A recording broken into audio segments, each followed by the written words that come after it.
తెలంగాణ రాష్ట్రంలో ఇటీవల జరిగిన అసెంబ్లీ సమావేశాలు అనేది రాజకీయంగా పెద్ద చర్చ, పెద్ద దుమారాన్ని రేపుతా ఉన్నాయి. ముఖ్యంగా ఈ అసెంబ్లీ సమావేశాలు అత్యవసరంగా పెట్టి ఆదివారం అర్ధరాత్రి వరకు నడిపించిన సందర్భాలు చూసాం. దీని అంతటికీ కారణం ఏంటంటే కాళేశ్వరం కమిషన్ నివేదిక పైన, అంటే ఏదైతే పీసీ ఘోష్ కమిషన్ ఇచ్చిన ఆ నివేదిక పైన అసెంబ్లీలో చర్చ జరపాలి. అసెంబ్లీలో 650 పేజీల కాళేశ్వరం కమిషన్ నివేదికను ప్రవేశపెట్టిన తర్వాత దానిపై చర్చ జరపాలన్న ఉద్దేశంతో ఆదివారం అర్ధరాత్రి వరకు రేవంత్ రెడ్డి సర్కార్ అయితే దానిపైన చర్చ నడిపించింది. వాదోపవాదాలు జరిగాయి.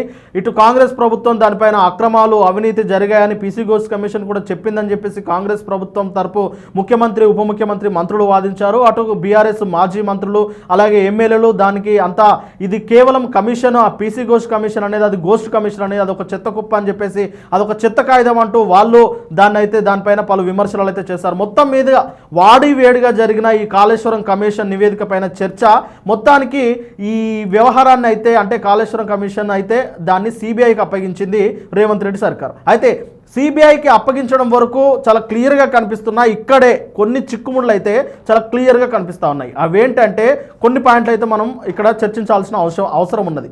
అదేంటంటే బీజేపీ బీఆర్ఎస్ ఒకటే అంటూ కాంగ్రెస్ ప్రభుత్వం, రేవంత్ రెడ్డి సర్కార్ పదే చెప్తూ వస్తూ ఉన్నది. బీజేపీ బీఆర్ఎస్ చీకటి ఒప్పందాలు జరుగుతున్నాయి, వారి మధ్య లోపాయకర ఒప్పందాలు కూడా జరుగుతూ ఉన్నాయి.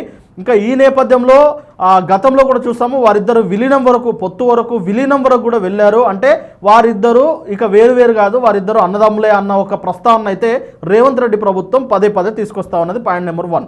ఇక పాయింట్ నెంబర్ 2 చూసుకుంటే సిబిఐకి అప్పగించడంలో రేవంత్ రెడ్డి గారి ఆంతర్యం ఏంటి?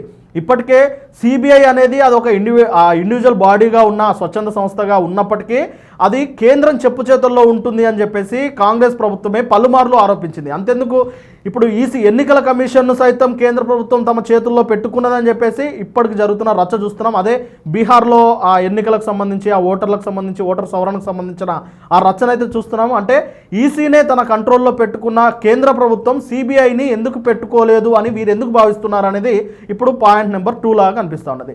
అయితే ఈ రెండింటిని చూస్తే అంటే క్లియర్గా రేవంత్ రెడ్డి గారు ఏం చెప్పదలుచుకున్నారంటే కాళేశ్వరం కమిషన్ అనేది ఒక అవినీతి ప్రాజెక్ట్ అని, అంటే ఏటీఎంలా బీఆర్ఎస్ పార్టీకి, కేసీఆర్కి అది ఒక ఏటీఎంలా మారింది అని మేము అప్పటి ఆరోపించాము. దాన్ని అదే ఆరోపణల మీద కట్టుబడి ఉండి మేము పీసీ ఘోష్ నేతృత్వంలో ఒక కమిషన్ వేశాము. ఆ కమిషన్తో, అంటే ఆ కమిషన్లో 650 పేజీల ఒక చిట్టా ఉన్నది. అందులో బీఆర్ఎస్ అనవసరంగా దాన్ని ప్రాజెక్టును వ్యయాన్ని పెంచి దాన్ని డబ్బులను అంటే అక్రమంగా వాడుకొని, అంటే ఒక నాణ్యత లేని ఒక ప్రాజెక్ట్ని కట్టారని మేము ఒక నివేదిక కూడా ఇచ్చాము. ఆ నివేదికను మేము సభలో కూడా ప్రవేశపెట్టి ఇక దానిపైన తుది నిర్ణయం కేంద్రానిదే అంటూ సిబిఐకి అప్పగించాము. ఇక సిబిఐ విచారణ చేసి వారికి శిక్షించాల్సిన బాధ్యత సిబిఐది, కేంద్ర ప్రభుత్వానిది అని చెప్పేసి రేవంత్ రెడ్డి ప్రభుత్వం అయితే చేతులు ఇక్కడితో దులిపేసుకున్నారు.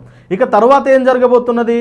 సిబిఐ విచారణ జరుపుతుందా లేదా? సిబిఐ విచారణ జరిపితే అందులో దోషులను తేలుస్తారా లేదా? ఒకవేళ సిబిఐ విచారణ జరిపి దోషులుగా తేలిస్తే మేము ముందే చెప్పాము అందులో అక్రమాలు, అవినీతి జరిగాయని చెప్పేసి రేవంత్ రెడ్డి సర్కార్ చెప్తుంది. ఒకవేళ సిబిఐ విచారణ జరపకుండా ఇలాగే కాలయాపన చేస్తే మేము చెప్పాము, చూసామా, బీజేపీ బీఆర్ఎస్ ప్రభుత్వాలు రెండు ఒకటే.